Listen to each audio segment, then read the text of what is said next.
가이사라 빌립보 그리고 헬몬 산에서 일어났던 일들을 통해서 말씀을 상고했는데, 가이사라 빌립보 지역에서는 예수님께서 제자들에게 물어오셨어요. 너희는 나를 누구라고 하느냐?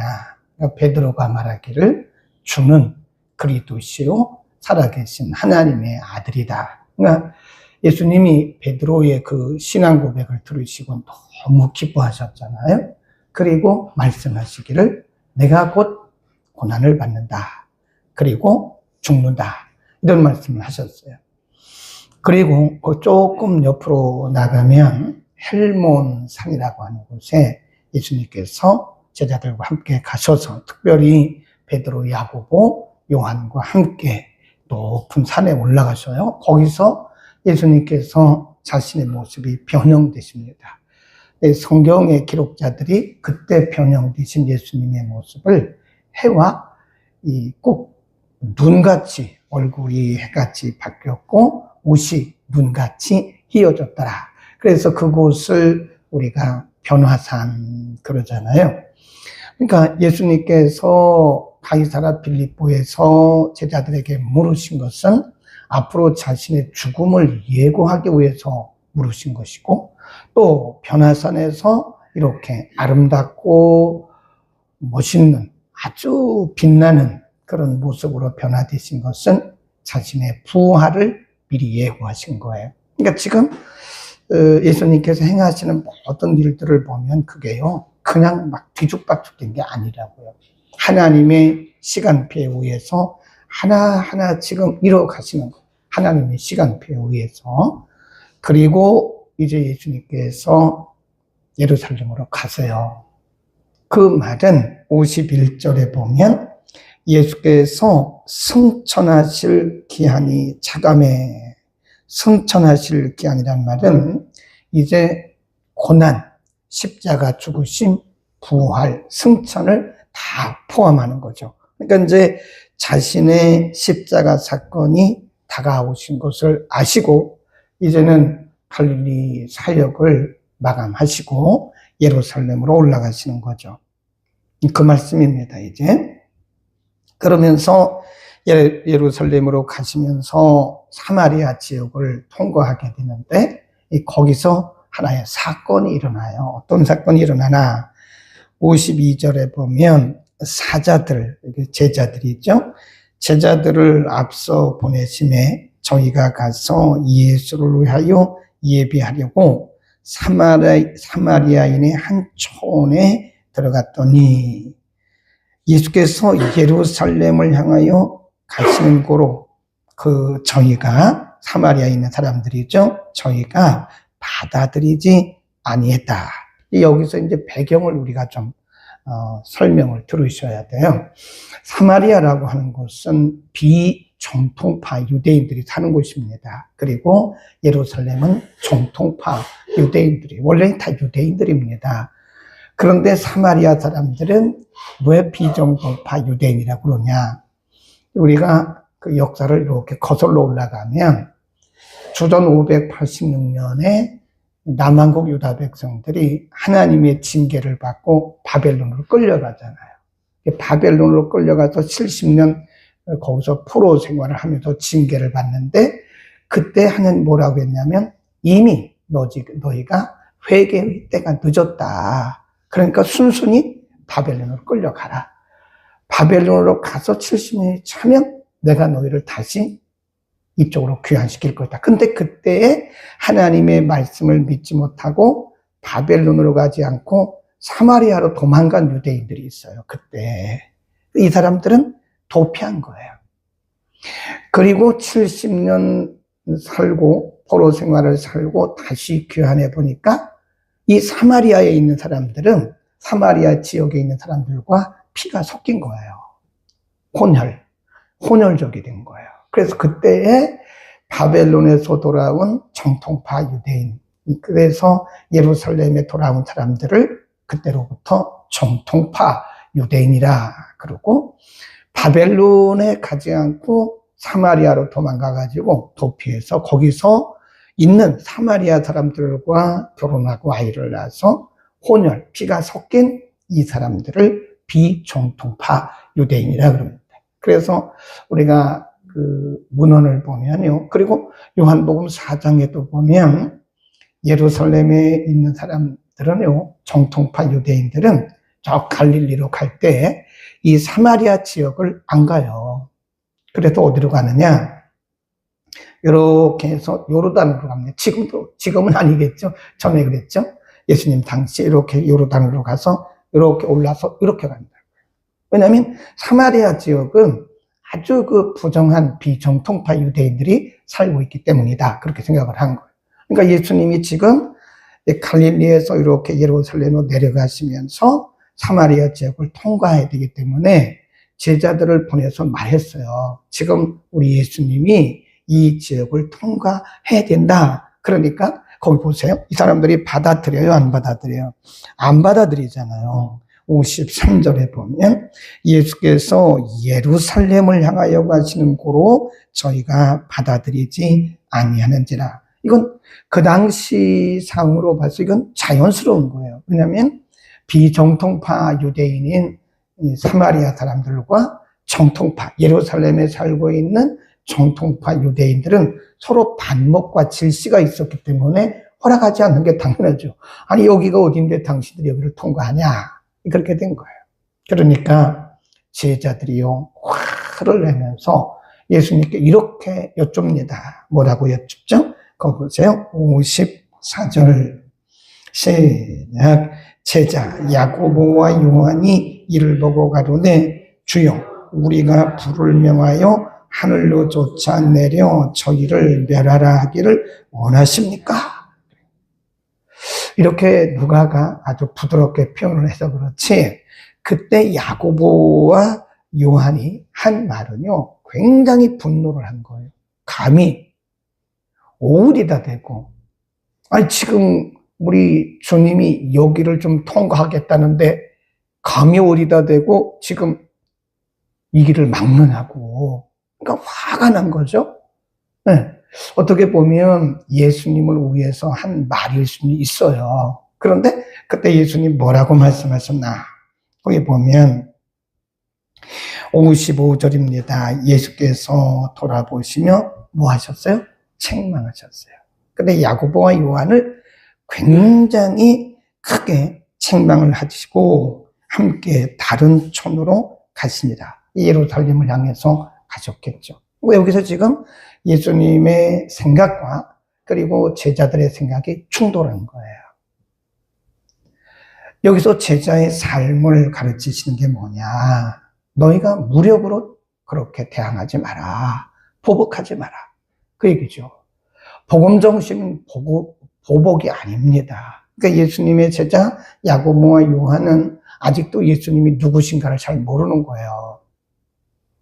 자기 선생님을 그렇게 대우했다고 해서 비정통파 유대인들을 지금 이 야고보와 요한은 굉장히 반목하고 대항하고 또 보복하려고 하는 생각을 하던. 그러니까 예수님이 오히려 사마리아 사람들을 책망하신 것이 아니라 그런 생각을 가지고 보복하려고 했던 그 제자들, 야고보와 요한을 굉장히 책망하신 거예요. 왜 그럴까요? 예수님의 복음 정신은 보복이 아니거든요. 원수도 사랑하는 거거든요. 아멘. 그러니까 지금 오늘 본문에 예수님의 제자의 삶 4가지를 가르치는데 첫 번째 삶이 뭐냐? 보복금지입니다. 제자는 보복하면 안 됩니다. 어떤 경우도 우리가 보복하면 안 됩니다. 예수님의 정신은, 복음 정신은 사랑과 그리고 관용이에요. 예수님 뭐라고 했어요? 너희 원수를 사랑해라. 너희를 사랑하는 사람만 사랑하면 그건 이방인도 다 하는 것이다 하는 것이고요. 그 다음에 이 부분을 우리가 통과하기 전에 하나 질문을 해야 돼요.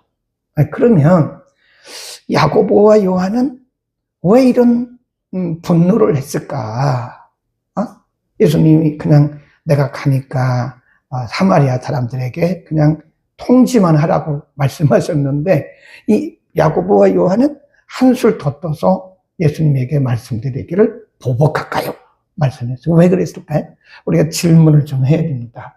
야고보와 요한은 왜 이런 분노를 했을까요? 사마리아 사람들이 예수님을 무시한다고 생각하는 거예요. 왜 그러죠?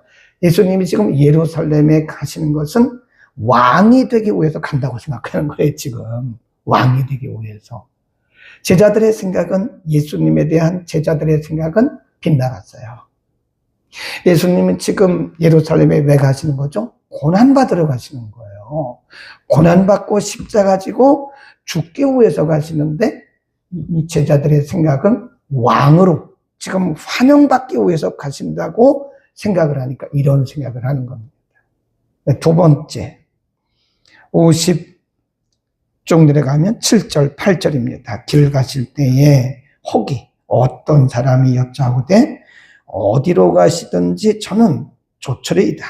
예수께서 가라사대 여우도 굴이 있고 공중에 새도 집이 있으되 인자는 머리 둘 곳이 없다. 이 사람도 역시 지금 예수님의 제자의 삶에 대해서 오해한 겁니다. 예수님이 지금 예루살렘을 향해서 가니까 많은 사람들의 생각에 예수님이 지금 영광을 얻기 위해서 왕으로 가신다고 생각을 하는 거예요. 그러니까 어떤 사람이 말하기를 선생님, 제가 선생님을 어디까지든지 따라가겠습니다. 그러니까 예수님이 그게 아니야. 공중에 나는 새도 깃들 곳이 있고 여우도 굴이 있지만 인자는 머리 둘 곳이 없어. 그 말은 제자의 삶이라는 것이 영광받는 삶이 아니라는 거예요. 그러니까 지금 이 사람은 제자의 길을 오해한 거예요. 예수님이 예루살렘에 영광받으러 가시는 줄 알고 저는 어디든지 예수님을 따라간다 그러니까 예수님 말씀하기를 제자는 그게 아니란다. 제자의 삶이라는 것은 마치 나처럼 내가 머리 둘 곳이 없는 것처럼 제자의 삶이라고 하는 것은 어려운 길이야 라고 말씀하신 겁니다. 그 제자는 영광받는 길이 아닙니다. 우리가 제자로 살아가잖아요. 우리가 영광받는 길이 아닙니다. 그 다음에 세 번째죠. 두 번째는 그렇게 말씀했고, 세 번째 59절 시작. 또 다른 사람에게 나를 조처라 하시니 그가 가로되 나로 먼저 가서 내 부친을 장사하게 허락하소서. 가라사대 죽은 자들로 자기의 죽은 자들을 장사하게 하고 너는 가서 하나님의 나라를 전파하라. 그럼 여기서는 지금 무엇을 가르치시려고 하는가? 또 한 사람이 지나가는데 예수님께서 그 사람을 부르셨어요. 아까 바로 위에는 본인이 예수님을 따르겠다고 자원한 거고, 지금 여기 나오는 세 번째 사람은 예수님께서 부르신 거예요. 나를 따라와라. 너는 나의 제자가 되라. 그러니까 이 사람이 뭐라고 그러냐면, 먼저 가서 제가 할 일이 남아있거든요. 제가 지금 할 일이 남아있으니까 저로 가서 지금 아버지를 잘 섬기다가 아버지가 돌아가시면 그때 와서 제가 제자가 되겠습니다. 이렇게 얘기를 합니다. 자기 부친 장사, 자기 부친의 장례식에 대해서는 두 가지 의견이 있어요. 하나는 어떤 의견이냐? 지금 아직은 살아있다. 아직은 살아있는데 자기 아버지가 돌아가실 때까지 집에 가서 효도를 좀 하다가 그리고 돌아가시면 와서 내가 예수님의 제자가 되었다라고 하는 의견, 첫 번째.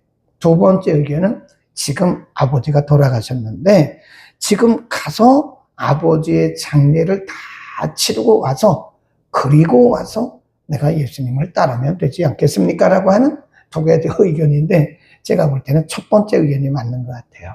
아직 아버지가 살아 계신데 연로하신 그 부친을 그냥 두고 제가 예수님의 제자가 되는 것은 좀 마음이 걸립니다. 그러니까 일단은 제가 가서 아버지를 잘 봉양하고 그리고 나서 돌아가신 다음에 내가 예수님을 따르겠습니다. 그러니까 예수님 뭐라 그래요? 그게 아니야. 즉시야, 즉시.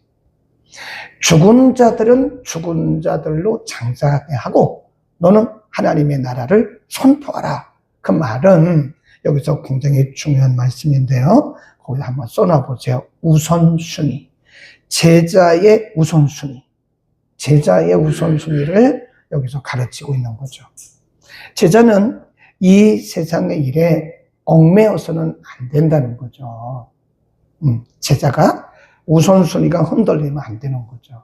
그러니까 심지어는 아버지가 돌아가실 때까지 아버지를 섬기고 와서 주를 따르겠다고 말하는 그 사람에게 아니야. 그 죽은 사람들은 죽은 사람들로 장사하게 해. 그리고 너는 가서 하나님 나라를 전파하란 말이야. 그런 뜻이죠. 그러니까 우선순위예요, 우선순위. 제자의 삶은 우선순위입니다. 우선순위에는 여러 가지가 있는데 크게 두 가지로 말하면 시간의 우선순위가 있어요. 시간적 우선순위. 시간의 우선순위란 말은 내가 뭘 먼저 하고 뭘 나중에 하고 하는 일에 있어서 시간을 정하라는 거예요. 시간. 그러니까 이 사람의 경우는 뭐 이런 거겠죠. 지금은 아닙니다. 시간적으로 제가 돈 좀 더 벌고요. 그리고 세상 일도 좀 잘 마무리하고요. 그리고 와서 제가 따를게요. 그러니까 예수님이 아니야. 그런 거예요. 두 번째는 우리의 일의 우선순위입니다. 첫 번째는 시간의 우선순위고 두 번째는 일의 우선순위예요. 거기 보니까 죽은 자는 죽은 자들. 그리고 너는 뭐라 그래요? 하나님의 나라 그러잖아요. 그 일의 우선순위예요. 여러분, 우리의 생명이 계속 가는 게 아닙니다. 우리가 알지 못하는 시간에 어느 날 하나님께서 우리를 불러가요. 이러니까 우리가 살았다고 말을 하는 거지, 우리의 생명이 언제 하나님께서 데려가시는지 아무도 모르는 거예요. 그러니까 내일이라는 건 없는 거예요, 사실은. 내일은 하나님의 시간이지, 오늘 우리에게 주어진 하나님의 선물 가운데 우리가 살고 있는 거지, 내일은 있을 수도 있고 없을 수도 있고, 그건 우리의 시간이 아니에요. 내일 일은 난 몰라요. 우리 내일은 몰라요. 그러니까 오늘이라고 하는 주어진 시간의 선물 가운데서 우리가 최선을 다하는 건데, 일을 미루지 말라는 거예요. 에? 옛날에 우리가 어렸을 때 그런 속담이 있었잖아요. 오늘 일을 내일로 미루지 마라. 근데 가만히 보면 매우 성경적이에요. 성경은 아닌데 성경적인 말입니다. 오늘 일을 내일로 미루지 마세요. 내일은 우리에게 올 수도 있고 안 올 수도 있어요. 그러니까 오늘 우리가 맡은 일이 가장 소중한 일입니다. 아멘. 지금 하나님께서 내게 맡겨주신 일이 가장 소중한 일이에요. 제가요, 다음부터 열심히 하겠습니다. 이거 어려운 얘기입니다. 다음이 있을 수도 있고 없을 수도 있어요. 오늘 잘해야 돼, 오늘이라고. 그러니까 여기서 지금 두 가지 이렇게 대칭을 하고 있어요. 그러니까 죽은 자, 그 다음에 하나님의 나라, 이렇게 대칭시켰거든요. 너는 죽은 자들은 죽은 자들이 하거라. 그리고 너는 지금 가서 하나님의 나라를 선포하라. 그러니까 일에도 우선순위가 있는 거예요. 먼저 해야 할 일이 있고, 안 해도 되는 일이 있어요.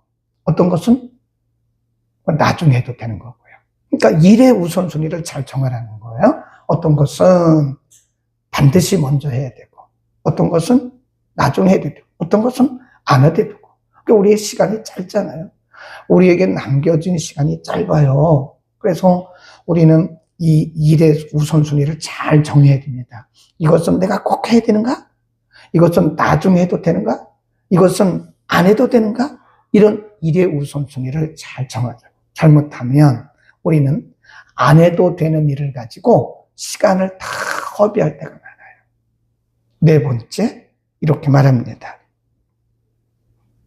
네 번째, 61절 시작. 또 다른 사람이 가로되 주여 내가 주를 쫓겠나이다마는 나로 먼저 가서 내 가족을 가소서. 그 다음에 예수께서 그에게 뭐라고 말씀하시냐면, 손에 생기를 잡고 뒤를 돌아보는 자는 하나님 나라에 합당치 아니하다 그랬어요. 비슷한 세 번째 사람과 비슷한 얘기긴 하지만 세 번째 사람은 우선순위가 꼬인 거고요. 여기도 역시 나로 먼저 가서 내 가족을 작별해. 내가 지금 작별 인사를 안 했는데 가서 좀 작별 인사를 하고 잘 마무리를 하고 와서 비슷한 얘기긴 하지만 여기서도 물론 우선순위를 가르치는 말씀입니다만은 여기서 네 번째 사람에게 말씀하신 것이 뭐냐 보다 써놓으세요. 방향성. 그러니까 예수님 뭐라고 그랬냐면 손에 쟁기를 들고 쟁기를 잡고 뒤를 돌아보는 자는 내게 합당치 않다. 네. 쟁기를 잡았으면 앞만 보고 가야죠. 그렇죠. 쟁기를 잡았으면 앞만 보고 가야지 자꾸 이 뒤를 돌아보면 이게 방향성이 얽힌 거예요. 방향성이. 우리가 창세기에 보면 하나님께서 소돔과 고모라를 멸하시기 전에 하나님이 롯에게 천사들을 보냈습니다. 우물쭈물 그러는 거예요. 천사들을 보내서 빨리 떠나라고. 여기 곧 하나님께서 유황불로 이 성을 멸하시는데 빨리 떠나라고. 그런 얘기를 하니까 그 롯의 사위들이 비웃어요. 농담으로. 그런 사람들에게 또 무슨 얘기를 하겠어요. 천사들이 롯에게 말합니다. 빨리 떠나라. 이제 곧 이 성이 망한다. 빨리 떠나라. 그러니까 롯이 두 딸과 자기 아내를 데리고 이제 막 간다고요. 근데 롯과 두 아내는 앞만 보고 하나님께서 정해주신 그 산이 있어요. 그걸로 막 가는데 롯의 처는 뒤를 돌아본다. 자꾸 뒤를 돌아. 그러다가 뭐가 됐어요? 소금 기둥이 됐잖아요. 소금 기둥. 어쩌면 우리가 지금 소금 기둥이 되어 있는지도 몰라요. 자꾸 뒤를 쳐다보는 거예요. 우리의 방향성이 우리를 부르신 하나님의 나라, 우리가 갈 곳은 하나님의 나라, 이 세상이 아무리 좋아도 여기는 우리의 머물 곳이 아닙니다. 그런데 우리는 자꾸 여기 가지고 싸우니 이 세상에 자꾸 우리는 좋으니까 여기서 누리려고 그러는 거예요. 물론 이 땅에 있는 동안 누리는 건 좋지만 여기는 우리의 본향이 아닙니다. 잠시 있다가 가는 곳이에요. 잠시 머물다가는 정거장, 인생 정거장입니다. 우리의 본향은 어딜까요? 하나님의 나라. 그러니까 우리는 이 세상이 아무리 힘들어도 걱정할 거 없어요. 너무 낙심할 것도 없어요. 여기는 정거장인데 뭐. 정거장에서 우리가 낙심할 게 뭐가 있어요? 우리의 집은 저쪽인데. 우리의 나라는 본향인데 우리가 정거장에 있는 일을 가지고 낙심할 것도 없고 여기선 너무 좋아할 것도 없는 거예요. 이렇게 보면서 이거 이 시대를 살아가는 사람들의 생각이 예전하고 다르구나. 네. 지금 복음을 위해서 헌신하겠다고 하는 이런 사람들이 그렇게 많지가 않다는 거예요. 왜 그럴까요? 물론 어떤 개인의 사정도 있지만 현대인들의 가치관이 이 시대를 살아가는 이 시대 사람들의 가치관이 저기가 아니에요. 하나님 나라가 아닙니다. 하나님 나라에 대해서는 희미해요. 그리고 이 세상의 일에 우리가 너무 많은 관심들을 가지고 있는 거예요. 우리의 소망이 하나님 나라잖아요. 아멘. 우리의 소망은 하나님 나라입니다. 근데 뒤를 돌아보면 우리는 어쩌면 영적으로 지금 소금 기둥이 되어 있는지도 몰라요. 내가 지금 어떤 모습인지, 내 지금 시선이, 내 방향성이 바로 되어 있는지, 내 인생의 방향성, 내가 남은 생애를 정말 하나님의 나라를 바라보면서 이 땅에 잠깐 머물다가는 이 정거장에, 인생 정거장에 우리의 시선을 다 집중하고 있지 않는가. 우리는 이래도 저래도 감사하고 소망이 있는 것은 우리에게는 영원한 하나님의 나라, 우리가 영원히 살 그 나라가 우리에게 예비되어 있기 때문에 그런 것입니다. 아멘. 우리는 이 세상을 너무 사랑하면 안 돼. 그 요한일서 2장에 보면 이 세상이나 이 세상에 있는 것들을 사랑하지 마라. 그런 말씀했어요. 만일 우리가 이 세상이나 이 세상에 있는 것들을 사랑한다면 우리는 롯의 처와 똑같은 사람이고 여기 있는 이 사람과 같아요. 제자는 이 세상의 가치관이 아닙니다. 예. 그래서 우리는 항상 하나님 나라 가치관, 하나님 나라 가치관으로 살아가는 거. 하나님 나라가 우리의 번향이다. 내가 갈 것은 하나님의 나라다. 그러니까 우리가 이 땅에 있는 것에 너무 집착하거나 집중하면 방향성이 흔들려요. 네.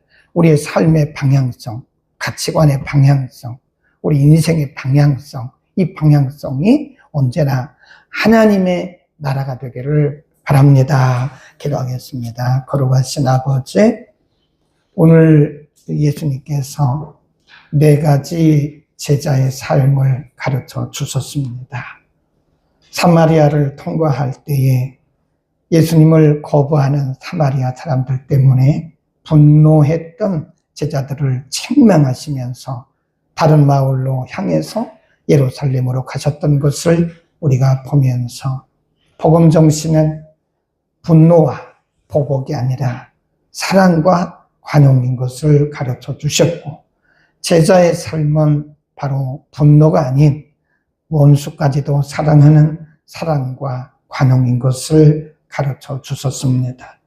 예수님의 정신으로 우리의 남은 생애를 살아가도록 우리 모두를 축복하여 주옵소서. 우리 인생의 삶이 제자의 삶으로 살기 위해서 우리는 언제나 방향성이 그리고 우선순위가 바로 되게 하시고 우리의 가치관도 바로 되게 하옵소서. 우리의 영원한 나라, 우리의 영원한 목적지는 이 세상이 아니라 하나님의 나라인 것을 우리가 확신하고, 이 세상에서 만나는 일시적인 일들 때문에 우리의 믿음이 흔들리거나 우리의 사명이 흔들리지 않도록 하나님 언제나 우리에게 굳건한 믿음을 주옵소서. 하나님, 오늘도 주의 이름으로 모이는 모든 주의 교회들을 축복하시고 은혜를 사모하는 모든 주의 백성들에게 하늘문을 넓게 여시고 풍성한 은혜로 채워 주옵소서. 하나님, 이전에서 드려지는 모든 예배, 유치유년, 중고등, 청년대학부, 영어예배, 오전예배, 밤예배 이르기까지 하나님께서 영광을 받으시고 주님의 보혈로 덮어 주옵소서.